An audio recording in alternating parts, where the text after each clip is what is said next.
ऐसा माना जाता है कि कौवे मरे हुए लोगों से बात कर सकते हैं, लेकिन क्या हो अगर ये सुपर पावर किसी इंसान को मिल जाए। कुछ ऐसा ही होता है एरिक नाम के एक ड्रग एडिक्ट के साथ, जब उसे और उसकी गर्लफ्रेंड को कुछ गुंडे मार डालते हैं। और जब एरिक की आँख खुलती है तो वो दूसरी दुनिया में खुद को ढेर सारे कौवों से घिरा पाता है, जो उसे ऐसी शक्तियाँ देते हैं जिसके चलते उसकी बॉडी बड़ी से बड़ी चोट को आसानी से हील कर सकती थी। लेकिन इन पावर्स के लिए उसे ही क्यों चुना गया और आखिर में उसे इसकी क्या कीमत चुकानी पड़ी, जानने के लिए देखते रहिए। कहानी की शुरुआत में हम यंग एरिक को देखते हैं। एरिक जब अपने घर लौटता है तो पाता है कि उसका घोड़ा फेंस में फंसकर बुरी तरह से घायल हो गया था। एरिक की माँ शराब की नशे में बेसुध थी और आसपास मदद के लिए कोई नहीं था।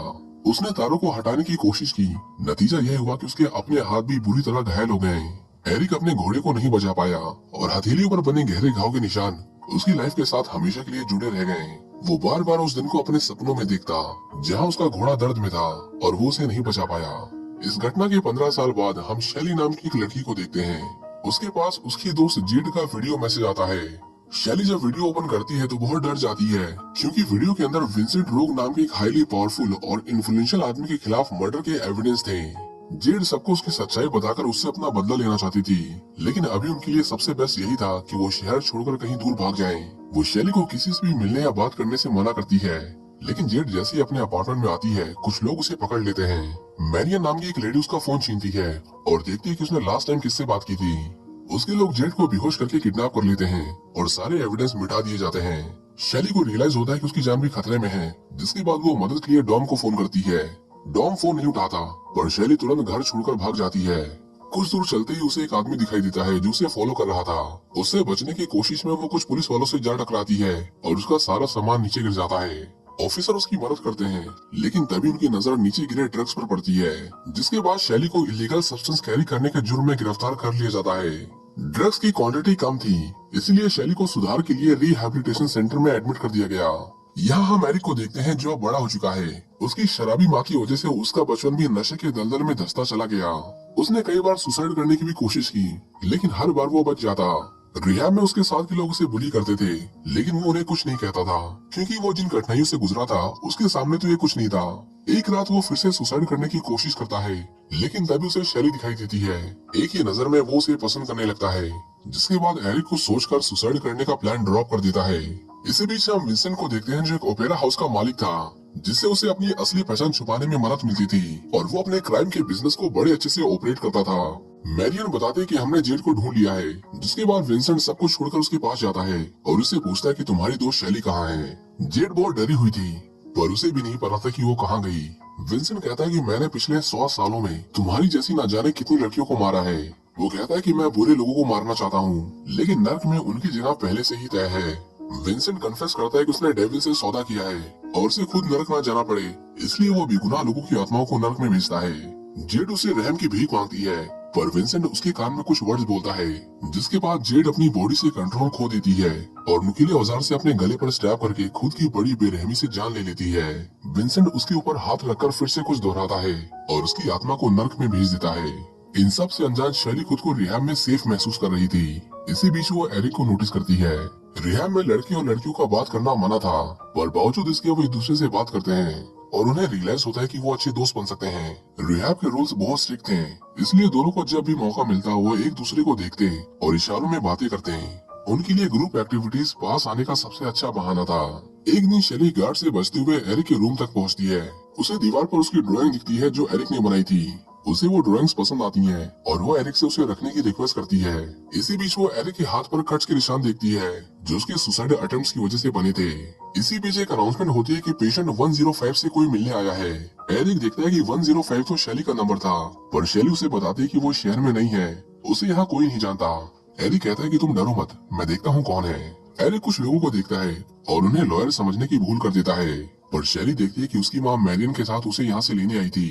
वो बहुत डर जाती है और एरिक उसे छुपाने के लिए कहती है।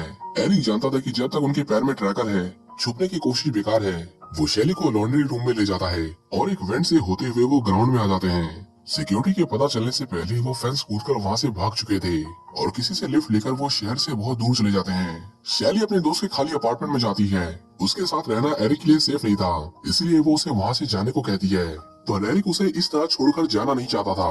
पकड़े जाने के डर से वो दोनों उसके बाद कई दिनों तक उस अपार्टमेंट से बाहर नहीं निकलते। दोनों एक दूसरे से अपनी पुरानी जिंदगी के अच्छे और बुरे पल शेयर करते हैं और उनके बीच में नजदीकियां काफी बढ़ जाती हैं। इसी दौरान कुछ लोगों को जेल की डेड बॉडी पानी में पड़ी मिलती है। वो तुरंत पुलिस को इन्फॉर्म करते हैं, लेकिन पुलिस भी विंसेंट के लिए काम करती थी। ये खबर जब विंसेंट के कानों तक आती है तो वो मैरियन को उस लड़की को जल्द से जल्द ढूंढकर उसे मारने के ऑर्डर्स देता है, क्योंकि अगर वो वीडियो लीक हो गई तो सबको उसकी असलियत का पता चल जाएगा। शैली और एरिक इन सबसे अनजान अपनी लाइफ को एंजॉय कर रहे थे। वो दोनों जंगल में जाकर कैंपिंग करते हैं और शैली तो जैसे सब कुछ भूल गई थी। म्यूजिक शैली का पैशन था। एक दिन वो पियानो बजाती है, लेकिन तभी उसे कुछ बहुत बुरा याद आता है, कुछ ऐसा जिसे भुलाने के लिए ही उसने ड्रग्स का सहारा लिया था। वो एरिक को बताती है कि जब वो छोटी थी तो उसकी माँ ने उसे पैसों के लिए ऐसे ऐसे काम करवाए जो उसे करना पसंद नहीं था। वो कहती है कि उसने लोगों को हर्ट किया है, लेकिन वो ये नहीं बताती कि उसने क्या किया, क्योंकि उसे डर था कि सच जानने के बाद एरिक उसे छोड़कर चला जाएगा। लेकिन एरिक उसे दिलासा देते हुए कहता है कि जब वो उससे पहली बार मिला तो उस रात वो सुसाइड करने वाला था, लेकिन तुमसे मिलकर मैंने अपना मन बदल लिया। वो उसे कभी न छोड़कर जाने का वादा करता है और वो एक दूसरे को हक करते हैं। शैली उसे एक डांस क्लब में ले जाती है और जब वो दोनों डांस कर रहे थे तभी डॉम उन्हें देख लेता है और वो शैली को वहाँ से जाने को कहता है। शैली को पता चलता है कि जेड का किसी ने मर्डर कर दिया था और अब वो लोग उसके पीछे पड़े थे। एरिक पूछता है कि वो लड़का कौन था, पर शैली उससे प्रॉमिस करती है कि वो घर पहुँचते उसे सब बता देगी। लेकिन वो जैसे ही अपने अपार्टमेंट में जाते हैं, विंसेंट के लोग उन पर अटैक कर देते हैं। एरिक शैली को अपनी आंखों के सामने मरते हुए देखता है और जल्द ही एरिक की सांसें भी रुक जाती हैं। मरने से पहले एरिक को कुछ विजन्स दिखाई देते हैं, जिसमें वो शैली को पानी में डूबते हुए देखता है। एरिक पानी से बाहर निकलता है और वो महसूस करता है कि वो जिंदा है। वहाँ उसे एक आदमी दिखाई देता है जो उसे उसके पीछे आने को कहता है। एरिक को लगा कि ये किसी ड्रग का साइड इफेक्ट है, क्योंकि वो अपनी आंखों के सामने ऐसी दुनिया देख रहा था जो उसने इससे पहले कभी नहीं देखी थी। वहाँ सब कुछ वीरान पड़ा था और चारों ओर सिर्फ कौवे थे जिनकी आवाज उस सन्नाटे में गूंज रही थी। एरिक पूछता है कि मैं कहाँ हूँ और ये कैसी जगह है। वो आदमी अपना नाम क्रोनोस बताता है और कहता है कि तुम वहीं हो जहाँ तुम्हें होना चाहिए। वो एक कहानी बताते हुए कहता है कि ऐसा माना जाता है कि जब भी कोई मरता है तो कौवे उसकी आत्मा को सही जगह पहुँचाने में उसकी मदद करते हैं, लेकिन कभी कभी मरने वाले की मौत इतनी भयानक होती है कि उसकी आत्मा को शांति नहीं मिल पाती। उसकी बातें एरिक की समझ के परे थी। बुरा सपना समझकर वो वहाँ से बाहर जाने लगता है, लेकिन उस जगह का कोई एंड पॉइंट नहीं था।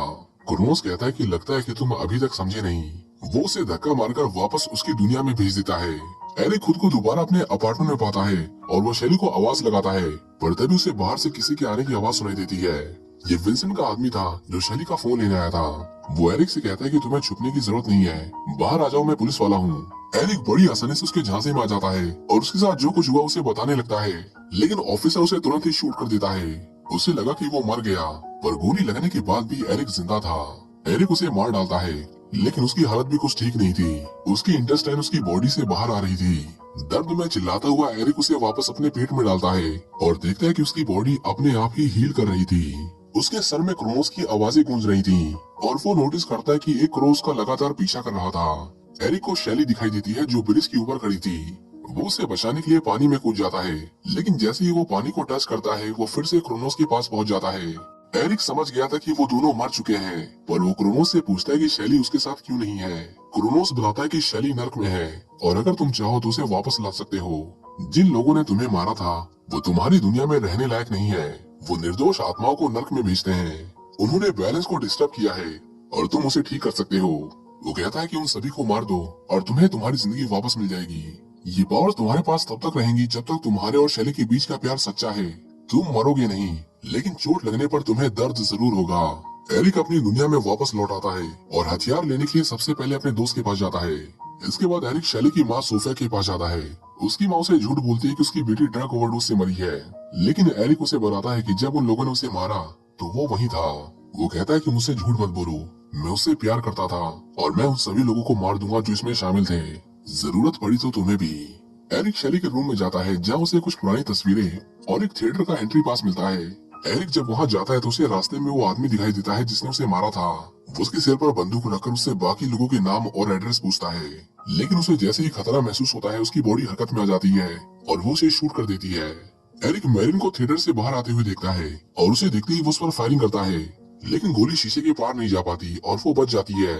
एरिक उसकी कार तक में घुसकर उसे मारने की कोशिश करता है, लेकिन एक लंबी चेस के बाद वो कार से नीचे गिर जाता है और एक ट्रक के नीचे बुरी तरह कुचला जाता है। अपनी हीलिंग पावर्स के बदौलत एरिक की बॉडी खुद को रिपेयर कर लेती है, लेकिन उसे होने वाला दर्द असहनीय था। विंसेंट सोफिया से उस लड़के के बारे में पूछता है और उसे पता चलता है कि वो मरकर जिंदा हुआ था। वो सोफिया को मार देता है और अपने लोगों को एरिक को जिंदा पकड़ने की ऑर्डर्स देता है। इसी बीच एरिक डॉन को ढूंढ लेता है और उसे पता चलता है कि इन सब के पीछे विंसेंट का हाथ है। वो लोगों के दिमाग में घुसकर उनके अंदर के शैतान को उनके ऊपर हावी करवाता है। एरिक पूरे अपार्टमेंट को सर्च करता है और उसे वो फोन मिल जाता है जिसके अंदर वो वीडियो थी। एरिक उस वीडियो के अंदर देखता है कि विंसेंट के मैनिपुलेट करने पर शैली ने किसी का मर्डर किया था। मर्डर इतना ब्रूटल था कि एरिक से पूरा वीडियो देखा नहीं जाता। वो शैली का ये रूप अपने दिमाग से निकाल ही नहीं पा रहा था।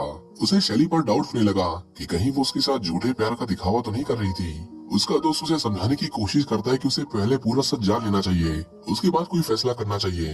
लेकिन तभी विंसेंट के लोग उन पर अटैक कर देते हैं। एरिक उनसे फाइट करता है पर उसे गोली लग जाती है। वो नोटिस करता है कि उसकी बॉडी हील नहीं हो रही थी और आखिर में वो मर जाता है।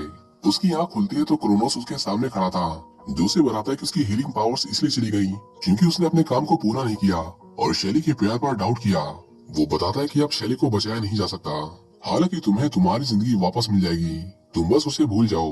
एरिक ऐसा नहीं करता। वो कहता है कि वो शैली से सच्चा प्यार करता है और नर्क में उसकी जगह लेने को तैयार है। ये कहते ही कौवों का झुंड उसे घेर लेता है और क्रोनोस अपना और एरिक का खून मिलाकर कुछ वर्ड्स को बार बार रिपीट करता है।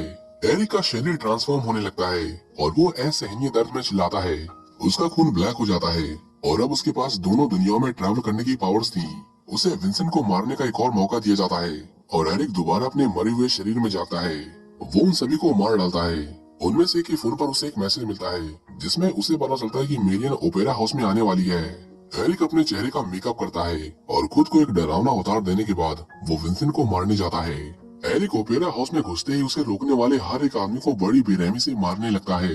तलवार, चाकू, बुलेट्स उसे दर्द देने के अलावा उसका कुछ नहीं बिगाड़ पाती। वो ओपेरा हाउस में लाशों का ढेर बिछा देता है। एरिक मैरियन के पास पहुंचता है और उससे विंसेंट के बारे में पूछता है। मैरियन सब कुछ बता देती है, लेकिन फिर भी एरिक उसके और उसके असिस्टेंट की गर्दन काटकर चलते शो में ऑडियंस के बीच में फेंक देता है, जो देखकर वहाँ अफरा तफरी मच जाती है। एरिक विंसेंट के प्राइवेट विला में जाता है जहाँ विंसेंट आराम से बैठकर अपने बाल बना रहा था। एरिक उसकी गर्दन पर तलवार रखकर उसे मोड़ने के लिए कहता है। विंसेंट को उससे बिल्कुल भी डर नहीं लगता। वो अपना हाथ काटकर उसे दिखाता है कि वो भी बाकियों की तरह ही काम इंसान है। उसके पास कोई सुपर पावर नहीं, उसे कोई भी मार सकता है। लेकिन तभी वो एरिक पर एक नुकीले औजार से हमला करता है और देखता है कि उसका खून ब्लैक था। उसकी पावर से रियलाइज करते ही वो एरिक के कान में कुछ शब्द बोलकर उसकी पावर्स को चुराने की कोशिश करता है। वो उसके अंदर की बुरी यादों को खरीद कर बाहर निकाल रहा था और उसकी आत्मा पर लगभग कब्जा कर ही लिया था कि तभी एरिक उसके साथ दूसरी दुनिया में टेलीपोर्ट हो जाता है। विंसेंट बिना मरे ही आफ्टर लाइफ में आ चुका था, लेकिन उसने इतने पाप किए थे कि उसका तुरंत ही फैसला हो जाता है और हेल के मॉन्स्टर्स उसे दर्दनाक मौत देकर उसे अपने साथ नर्क में खींच लेते हैं। एरिक ने अपना काम पूरा किया और जैसा कि उसे वादा किया गया था, शैली की आत्मा नर्क से वापस लौट आती है। एरिक उसे बताता है कि वो वापस नहीं लौट सकता, उसने सौदा किया है। लेकिन इससे पहले वो कुछ समझ पाती, शैली खुद को अपने अपार्टमेंट में पाती है। क्रोनोस उसके सामने था। वो शैली को बताता है कि एरिक ने उसके लिए खुद को सेक्रीफाइस कर दिया। शैली जब मुड़कर देखती है तो वहाँ एरिक की लाश पड़ी हुई थी। उसे मरा हुआ देख वो रोने लगती है और उन पलों को याद करती है जिसने एरिक के साथ बिताए थे। वहीं दूसरी दुनिया में एरिक क्रोनोस की जगह ले लेता है और यहाँ उसे तब तक रहना था जब तक कोई और उसकी जगह नहीं आता। एरिक ने अपनी डेस्टिनी को एक्सेप्ट कर लिया था और उसे यकीन था कि एक दिन वो फिर मिलेंगे। इसी के साथ ये मूवी यहीं पर खत्म हो जाती है।